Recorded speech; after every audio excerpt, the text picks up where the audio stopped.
solve the quarterback situation yet, or make it more difficult?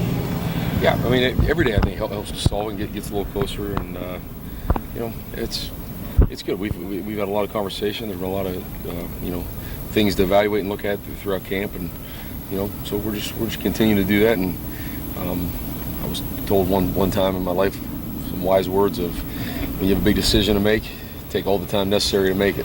No reason to hurry into it. So we're just taking all the time we have to make a very important decision for our team and our program.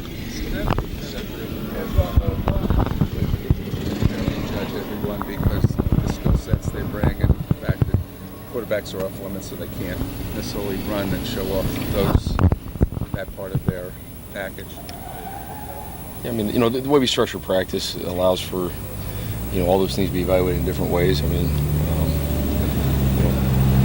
certainly not going to put those guys out there going to be live and getting hit. That's not the answer. So, yeah, we take that into account. And, we have a very good, experienced staff that's been through a lot of situations and been around a lot of not just quarterback competitions, but at any position. I mean, these are things that happen every training camp. I know the focus is always on quarterback, but it's part of training camp. It's what makes it great. It's what's fun about this part of the year. There's true open competition for positions, and so that's what I love about our practices. Let them be competitive. Let guys keep working and getting better and improving. And then by the time we kick it off for the first game, we'll decide who's out there. How's been the competition on the field? You guys, when you meet afterwards, you're pleased with how they're competing? Yeah, it's been great. I mean, it's been great. I think we have across the board in our team, we've had great competition. I think, the development of our roster that's here, the recruitment of new guys coming in has really helped us to have competitive battles at positions that, have helped everyone. So I think everyone's gotten better because of it. That's what you want. It's when you're trying to build a program and get it to a certain level. That's what you need to have happen. How did you feel the quarterbacks played Saturday? I mean, the quarterback group as a whole there was some good and some bad. There's definitely some things we need to do better, but there's some really good things that showed. And a lot of that scrimmage was situational stuff too, so it wasn't really a ton of just getting a rhythm and just keep going out series after series. We were doing some situational stuff just based on what we need to do as a team. But there's great learning from good and bad examples. There's always great learning, and that's what we're trying to take from every practice. Of okay, this is what we did well. We need to understand why this happened that way, and okay, this is what we didn't do so good. And let's make the corrections before it becomes a true life game, and you need to make them. Did you at this point in camp, is your 2 deep coming into focus right now, or is it just a situation where you guys are going to go all the way up until September 2nd? Yeah, no, I mean, it's coming to focus. I mean, as a staff, we talk about these things almost every day. Go through the roster and who's doing what, where we want to slide guys as far as, everyone looks at just offense, defense, but there's a lot of positions on special teams too, and then it's how many snaps is he getting, and there's a lot that goes into it. So it's certainly, taking shape. It's not set in stone. It's not written in pen yet, but, every day as it gets closer, it gets a little, more permanent. Is that one area where you see some of the difference when you're building a program in special teams, when you see the upgrade of all the players, but especially in something like special teams? Yeah, I mean, it carries over because what happens is, special teams are very important here. They're held in high regard, and we're going to put our best players out there. And when the more depth you get in your roster as you build it, then you can use more bodies in different ways, as opposed to just the same guys that are also playing 60 snaps on offense or defense, or running down and covering kicks, and so like you can space it out a little bit. Maybe they just do punt and not kickoff, or vice versa, or whatever it might be. The more depth you have, the more players you feel can help you go compete for a championship. You're starting the season against 23rd ranked Texas. What challenges does that pose, particularly that it's not like a cupcake team and you'll be on the road for the season opener? I don't. There really aren't any cupcakes in Division I football. I don't know. I know that's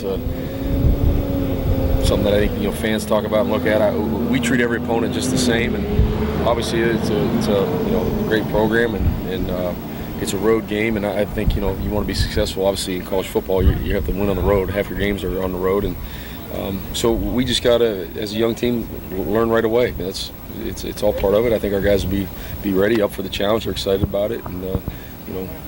We know it's a really good football team, so it's a good test for us. Have you decided on a place kicker yet? No, but those guys, it's the same way. There's some separation starting to be created, and we're going to keep battling with those guys. Today's the day that we're not kicking with those guys. It's a down day for them. They've been kicking several days in a row.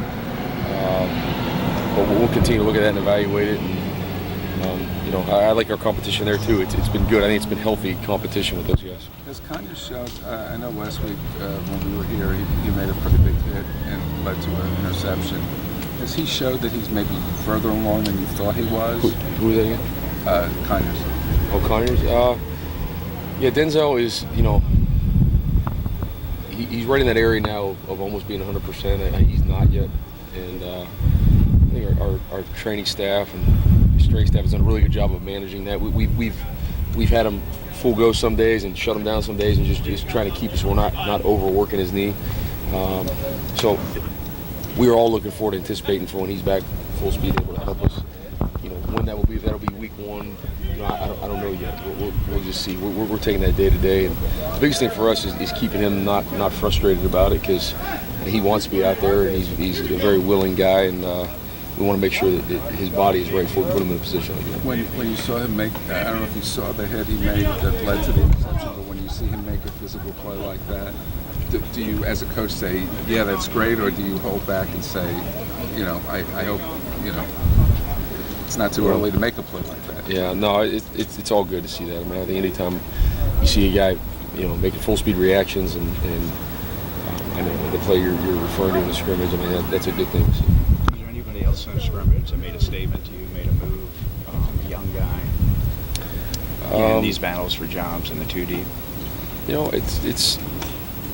There's a lot of those guys. I mean, probably like you saw last year, there's several guys that'll start creeping up and popping up, making plays on special teams, and then you'll start seeing more and more on offense, defense as we keep going. I think our freshman class really understands the importance of special teams. They're working hard at that, and that's usually where you kind of cut your teeth and get out on the field. And so that's the angle we're hoping for with all those guys.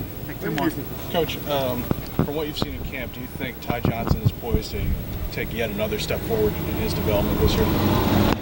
Yeah, Ty's he's a professional. I mean, he's as focused and hardworking and all those attributes you can name. That's Ty, and so he's very serious about what he does. He's having a great camp, and I see no reason why not. He's extremely talented, and he's going to get the ball. When you're judging competitiveness from kids, how can you tell from a recruiting class? What do you look for in competitive guys in the program? Yeah, I don't know. You just kind of when you get to know people, you get a feel. I think when you're around someone that's ultra competitive, you can kind of sense it, feel it. It's not a perfect science. I think that's probably the number one attribute in recruiting, but you can't always quite measure that. I think you talk to people around that young man and find out, and just like I said, spend time with them, get a feel for it. But that's the thing, man. You get a guy that's competitive, he's usually going to find a way to get things done, no matter what his level of ability is. Is Caleb and Bryce Brand, are they back yet from their injuries?